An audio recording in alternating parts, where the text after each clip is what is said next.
Meu Grande Troféu Azul é um documentário sobre conquistas.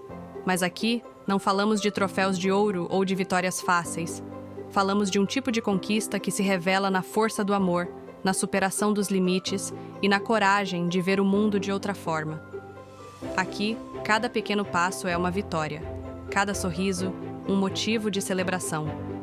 O autismo é um universo particular, repleto de desafios, mas também de descobertas surpreendentes. Bom, eu tenho um filho autista e convivo com o Té há aproximadamente 16 anos. Sou um cara que gosta de estudar sobre esse tema, que é algo que reflete diretamente na vida do meu filho e diretamente na minha, né? Então, quando você conhece o tema e se aprofunda nele, você acaba usufruindo e ajudando as pessoas da maneira certa. Tenho um irmão autista, então, né? Acompanhei várias fases, ele já tem 16 aninhos, então já deu para aprender bastante sobre esse mundo deles. Eu falo que é o mundo deles, porque é muito diferente. Assim, a desconfiança a gente sempre teve desde logo como um bebê mesmo, né? Que todas as etapas, assim, para andar, falar, tudo era mais moroso, né? E eu fui um cara assim que sempre sonhei de ser pai. Então, quando ele veio, a gente olhava as crianças que evoluíam mais rápido para andar, para falar. Então, acredito que eu descobri realmente o diagnóstico dele foi lá por volta de 7 para 8 anos. Mas ele sempre teve um acompanhamento, né, de médicos e profissionais da saúde desde bebê, assim, 3 para 4 anos ele já tinha acompanhamento com médicos.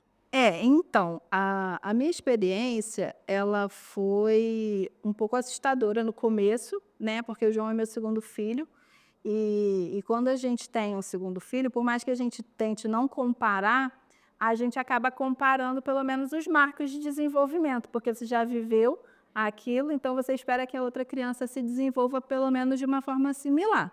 E quando a gente percebeu que o João era muito diferente da irmã dele, nos desenvolvimentos, a gente começou a perceber que tinha alguma coisa, né, que a gente ia precisar buscar ajuda, né, porque ele começou a se machucar muito, ele começou a se morder, ele batia a cabeça no chão, e aí a gente teve que buscar ajuda. E isso no começo assustou muito, porque por mais que a gente tivesse pessoas próximas com autismo, a gente só vive o autismo mesmo quando ele faz parte da nossa vida, né, porque quando é só alguém conhecido, por mais que você tenha contato, não é a mesma coisa de você ter alguém na sua família. A minha mãe, né, ela sempre soube que o Guigui era bem diferente das outras crianças.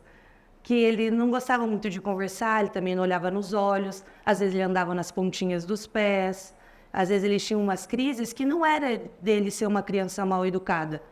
E aí foi assim um pouco assustador no começo, porque são muitos nomes, são muitas siglas, são muitos exames, e você fica muito perdido mesmo no começo, né?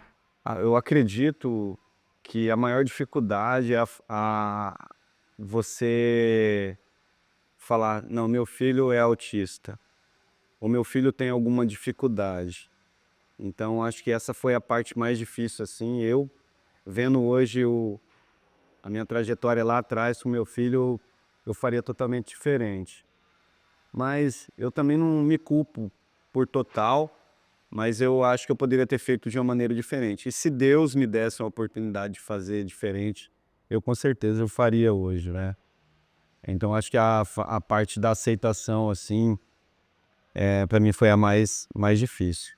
No começo, a minha maior dificuldade foi, com o plano de saúde, né, porque no começo a gente fica muito perdido, e aí quando a gente entrou em contato com o plano de saúde, a gente não sabia explicar direito as coisas que a gente precisava, né, e não teve um suporte muito claro, né, precisei, assim, recorrer a outros meios, me orientar com advogados, me orientar, com a própria ANS, porque como você não tem muita experiência no assunto, você fica um pouco perdido sobre, os nomes dos exames, os nomes das terapias, e parece que o plano de saúde meio que se aproveita disso para tirar né, se isentar da responsabilidade de cobrir.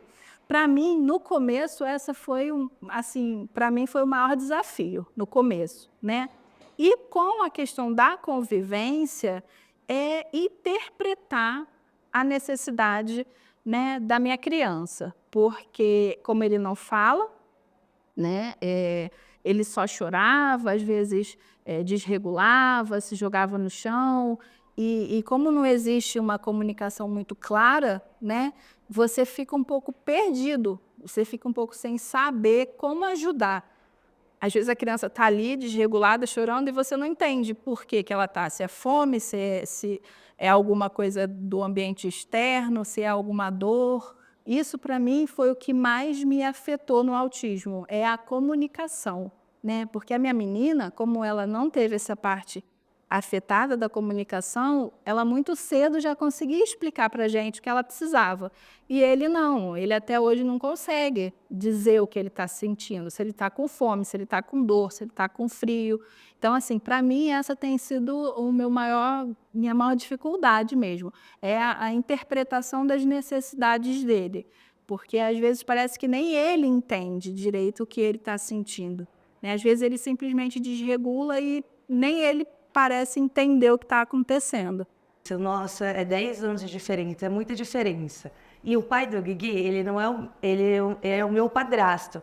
Então, assim, eu sempre tive muitos ciúmes em relação a isso. Porque o Guilherme, ele querendo ou não, ele exigia uma atenção a mais.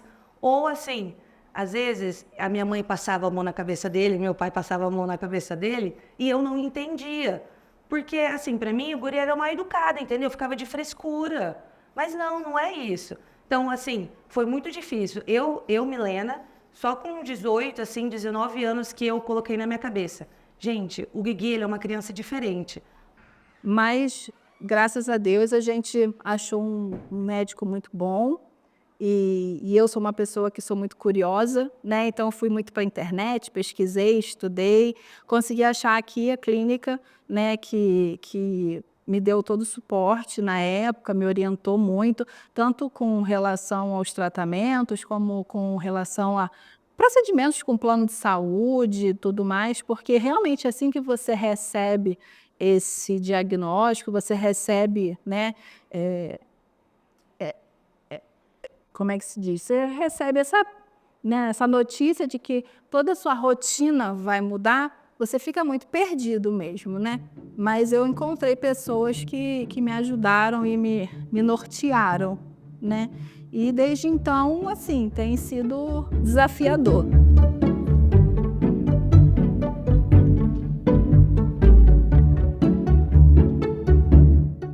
Eu faço algo que eu acho extremamente importante, que é favorecer o desempenho ocupacional do ser humano.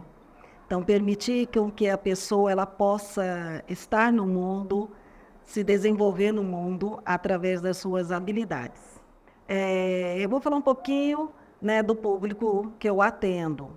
Então, na área infantil, o adulto ou o adolescente, eles têm algumas dificuldades de lidar com o dia a dia.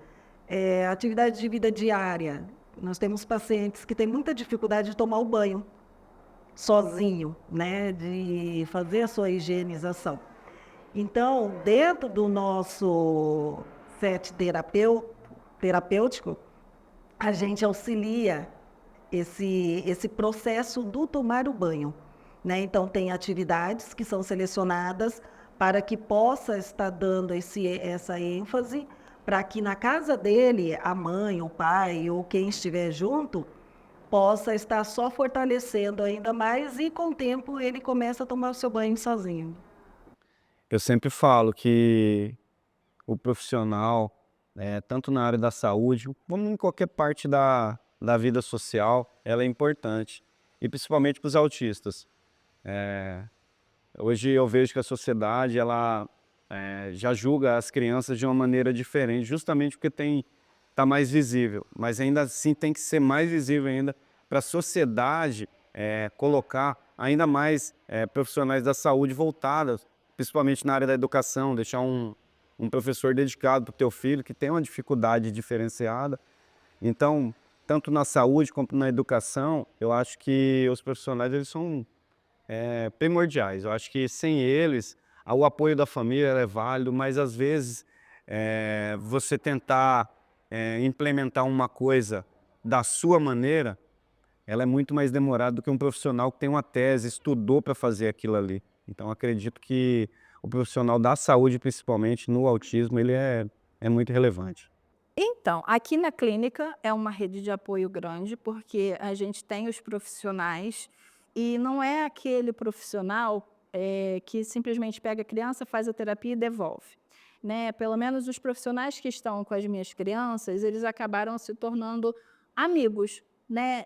Eles devolvem as crianças, eles passam feedbacks, a gente tem contato, né, durante a semana, porque nós temos as redes sociais, então às vezes a gente posta vídeo das crianças, eles comentam, eu leio alguns artigos, troco ideia, a gente se comunica como melhorar as coisas em casa, né? Eu passo uma dificuldade que eu estou tendo em casa, eles já incluem essa dificuldade na terapia para poder me ajudar com essa dificuldade. Eu pego dicas de coisas que eu posso estimular as crianças em casa para continuar o serviço deles. Eles fazem aqui, eu dou continuidade em casa.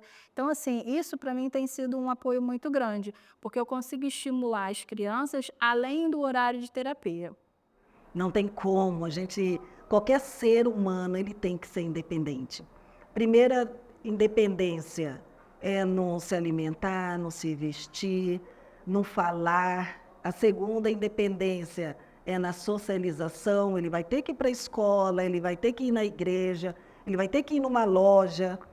E a terceira é no ambiente de trabalho. Ele tem que trabalhar, ele tem que ver que ele também é útil dentro da sociedade. Se a gente parar para ver, o maior tempo da criança é em casa. Não é na escola, não é na clínica, é em casa, né? Nós, por exemplo, nós fizemos cursos, nós estamos sempre estudando, né, na internet, eu estou sempre comprando livros sobre temas de autismo, sobre terapias, né? Então, assim, estou sempre buscando brinquedos que possam estimular sensorialmente, cognitivamente.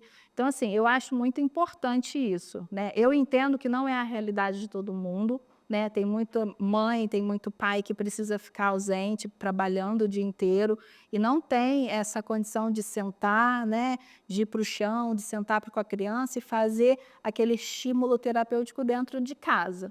Mas eu acho muito importante a gente, que é pai e mãe atípico, buscar conhecimento, né? Para poder usar qualquer tipo de tempo que tenha com aquela criança como uma forma de estímulo. E é isso que eu busco. Eu tento transformar toda brincadeira da minha casa numa brincadeira de estímulo, né? Seja cognitivo, seja sensorial. A gente está sempre tentando trabalhar, porque para o autista isso é muito importante, né? Ele precisa de estímulo o tempo inteiro, né? Porque eu brinco que o meu menino, eu tenho essa sensação, parece que ele aprende tudo muito manualmente, né? As outras crianças típicas, parece que elas têm um feeling, que elas, por conta própria, pegam as coisas, né? O meu menino não, ele precisa sempre que a gente insira as coisas para ele. Então, eu tento aproveitar todo o tempo que eu tenho com ele para isso, para poder estimular ele de alguma forma. E essa comunicação com os terapeutas é importante por causa disso, porque a gente acaba sempre tentando dar continuidade. Se aqui na psicomotricidade a gente está trabalhando equilíbrio, em casa a gente faz brincadeiras para dar continuidade no equilíbrio. Se aqui no TO a gente está trabalhando textura, em casa a gente acaba dando continuidade. E eu sempre tento fazer essa comunicação para fazer dessa forma, para a gente sempre estar caminhando junto. E eu acho isso muito importante. O João tem 1 ano que começou a terapia e, assim, é uma outra criança.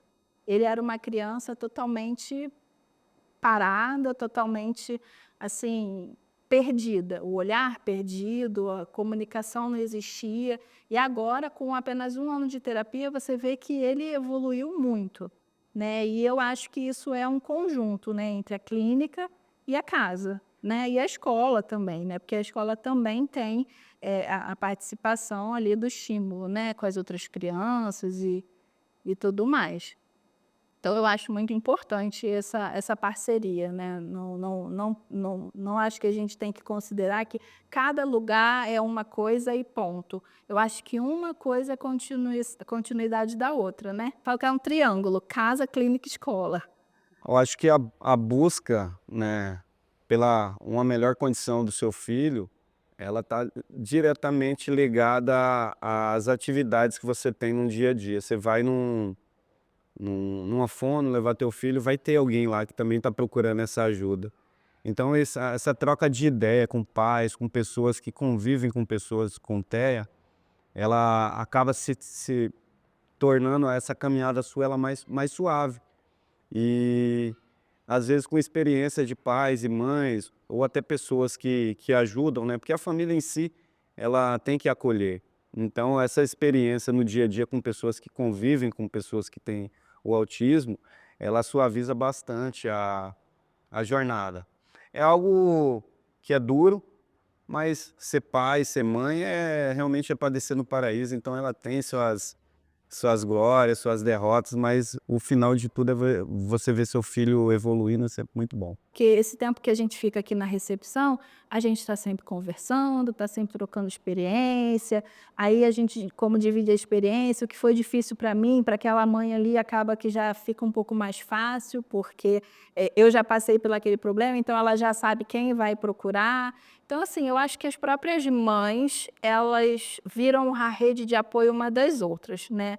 Inclusive, temos um grupo no WhatsApp, né, das mães atípicas, e a gente está sempre trocando figurinha, recomendando médico, recomendando clínicas que fazem certos exames, trocando dificuldades que teve com o plano para já saber a quem recorrer, para não precisar, né, vir lá de trás com todo aquele estresse. Então, é meio que isso, é a clínica aqui e as mães, né? É essencial, toda criança com TEA, toda criança com qualquer tipo de deficiência precisa de um apoio, eles precisam de um apoio especializado, igual os médicos, e também da família.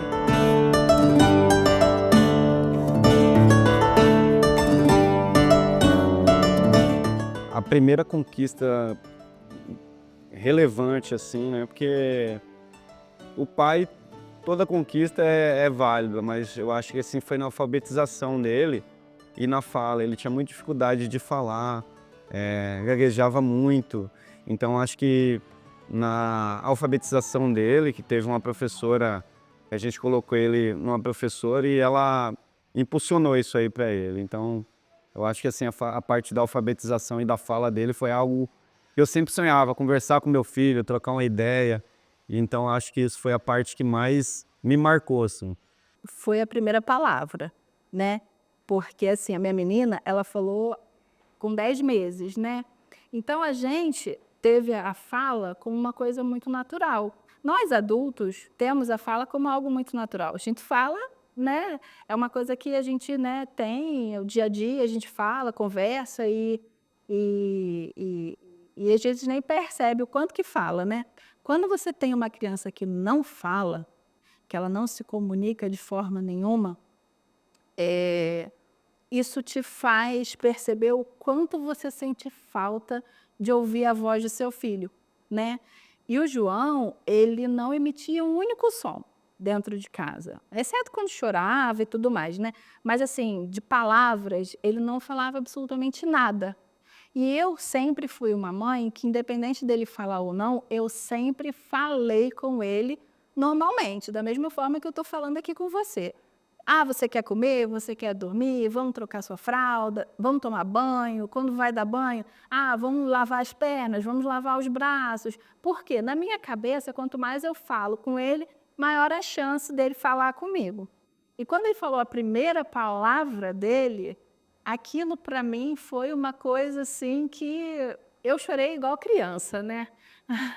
Para mim foi assim, eu não tenho nem palavra para dizer o que eu senti quando eu ouvi a voz do meu filho pela primeira vez. A primeira palavra dele foi engraçada, porque foi sapo, né? Não foi mamãe, não foi papai, inclusive ele ainda não fala mamãe e papai, apesar dele falar arara, dele falar abacaxi, mas a mamãe e o papai ainda não saiu. Mas quando ele falou sapo, a primeira vez eu fiquei olhando assim, a gente estava brincando de quebra-cabeça, né? Ele estava encaixando, e aí eu peguei a pecinha do sapo para dar para ele encaixar, ele olhou e falou, sapo. E eu fiquei assim, olhando, falei assim, gente, meu filho falou, a voz dele é assim, né? Eu fiquei encantada com a voz do meu filho.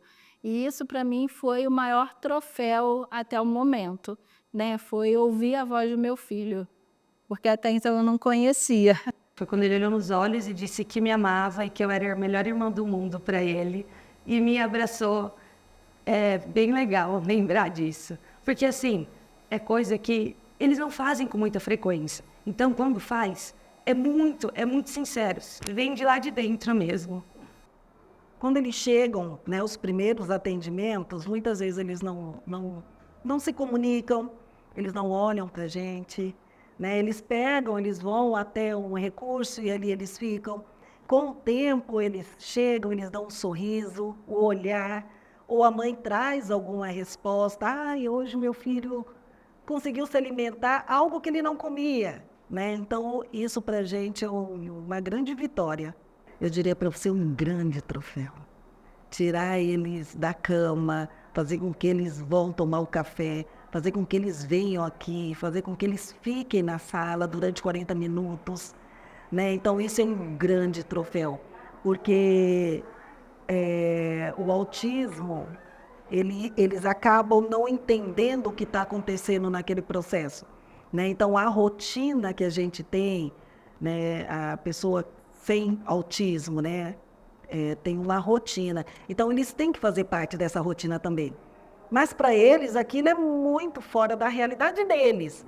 Então, se a partir do momento que eles saibam, né, que eles têm que vir para um atendimento e ficar 40 minutos, então já é uma grande conquista. Então, a gente vê o quanto eles amadurecem ali. A gente fica igual criança em casa, né? A gente bate palma, a gente comemora, a gente passeia para comemorar. Eu, às vezes, encomendo bolo e a gente canta parabéns, simplesmente porque, né? Tipo assim, acho que a gente canta parabéns umas 3 vezes no mês naquela casa. Olha, a festa da vitória lá em casa, ela é sempre muito celebrada, assim, porque eu vejo ele agora, começou a trabalhar, que é uma nova fase da vida dele, né? Tá vivendo a adolescência. Todo mundo sabe que é uma explosão de sentimentos. Então a gente comemora muito sempre. E, e até uma maneira de motivar ele, né? Você dá um carinho, parabéns.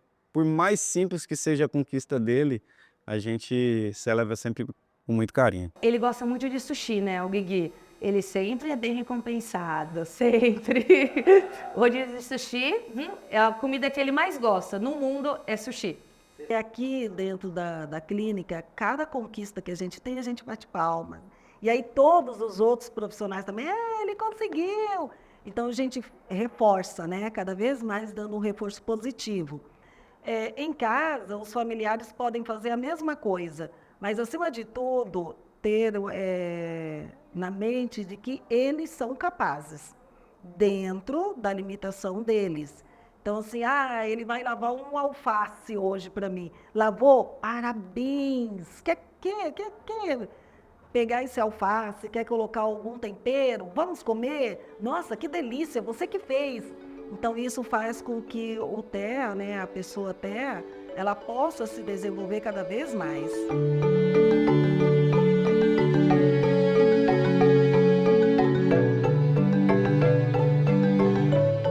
Eu espero, do fundo do meu coração, que o meu filho consiga se desenvolver o máximo possível para ter uma vida funcional.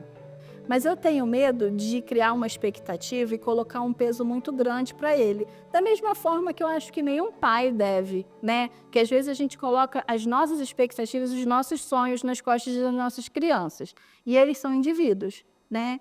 Então, assim, eu tento não criar expectativas, tipo assim, eu quero que o meu filho seja isso, eu quero que o meu filho seja aquilo. Não, eu quero que o meu filho possa se desenvolver para ter uma vida funcional, que ele consiga fazer por ele próprio as coisas que ele necessita, né? E também, como mãe de uma outra criança, né, eu também gostaria que o meu menino se desenvolvesse para não colocar um peso também nas costas da minha outra criança. Olha, eu vou ser bem sincero para você, o futuro do meu filho vai ser um futuro de muitas vitórias, porque ele é um cara muito dedicado. Eu falo que o autismo ele transforma em alguns casos, tem pessoas com autismo que são limitadas, mas elas vão evoluir. E os desafios eles têm que acontecer. Então o futuro do meu filho eu acho que vai ser muito bom, tem tudo para ser um cara, um ser humano, porque a minha maior motivação de lutar por ele dia a dia, de colocar ele num fono, de inserir ele no, no, no mercado de trabalho, é que ele se torne uma pessoa, seja visto, porque ele é uma pessoa normal.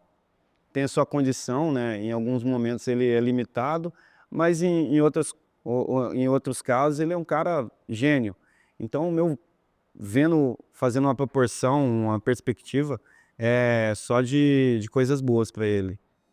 Primeiro a gente tem que buscar conhecimento, né? Eu hoje, como uma mãe atípica, eu percebo que todo mundo fala muito sobre inclusão, todo mundo fala muito sobre o autismo, mas poucas pessoas realmente buscam conhecimento para lidar com um autista, né? Não é simplesmente você botar um adesivo de fila preferencial, não é simplesmente você pintar um chão com uma vaga preferencial, não é simplesmente uma escola dizer, falar assim, não, nós aceitamos o seu filho autista. Eu acho que tem que ir além disso, né? Porque hoje a nossa realidade a gente percebe que são poucos os lugares que realmente estão preparados para lidar com uma pessoa autista, né? Eles estão preparados para lidar com o autista, aquele autista que não está desregulado, aquele autista que não tem problema cognitivo, não tem dificuldade de aprendizado, aquele autista que consegue ficar ali numa fila 15, 20 minutos, mesmo que eles sejam preferência, porque eles são preferência, mas é um caixa, né, de preferência. Aí você tem 3, 4, 5 preferências, ele vai continuar numa fila enorme, né? A escola, a mesma coisa. Não, a gente matricula todos os autistas, não tem problema nenhum. Mas aí a escola não tem um auxiliar de sala, a escola não tem um material adaptado, ou seja, ela não está incluindo aquele autista de fato, né? Então, acho que hoje o que a nossa sociedade pode fazer é buscar conhecimento para incluir de verdade, não incluir somente na teoria, porque é o que nós vivemos mais, assim, as mães, o que a gente mais debate nos grupos é isso, é essa falsa inclusão, é essa inclusão mascarada. Né? É tudo muito na teoria, na prática mesmo, a mesma coisa os planos de saúde, né? Aquilo que a gente falou lá no começo. Eles cobrem, eles, né, fazem tudo, mas eles só fazem se você souber exatamente o que você precisa, se você souber exatamente todos os seus direitos, se você ameaçar, porque se você for uma pessoa leiga que chega ali perdido pela primeira vez, eles vão fazer de tudo para se esquivar. E é isso, eu acho que o que realmente precisa é uma inclusão verdadeira, né? É uma inclusão que não seja só aquela coisa superficial, maquiada. A inclusão é uma das palavras mais significativas no TEA. As crianças elas têm que ser incluídas e não excluídas, né? Você não tem que ver uma pessoa com TEA como uma pessoa limitada. Ela tem que ser moldada, assim como todo ser humano. Todo mundo que é moldado, que estuda, que tenta evoluir na vida, ela vai vencer. Mas a sociedade hoje ela tem que ser menos careta e encarar o autismo como um- uma pessoa que faz parte da sociedade. Então, eu acredito que o meu maior erro lá atrás foi também ser uma pessoa, como muitas hoje são aí fora, que olham uma pessoa, às vezes, com o símbolo do autismo, elas não querem chegar perto, ou fala, não, não dá, não é assim. Então, a inclusão hoje em dia, ela é primordial. Porque eu falo para você, cara, Os autistas, eles são seres evoluídos, não são melhores nem piores, eles são seres iguais, são pessoas iguais a qualquer pessoa do mundo. Então, acho que é por aí. A inclusão, ela é necessária. Você, eu, todo mundo tem que fazer sua parte para que essas pessoas sejam acolhidas e incluídas, não só no campo de trabalho, mas na vida social mesmo.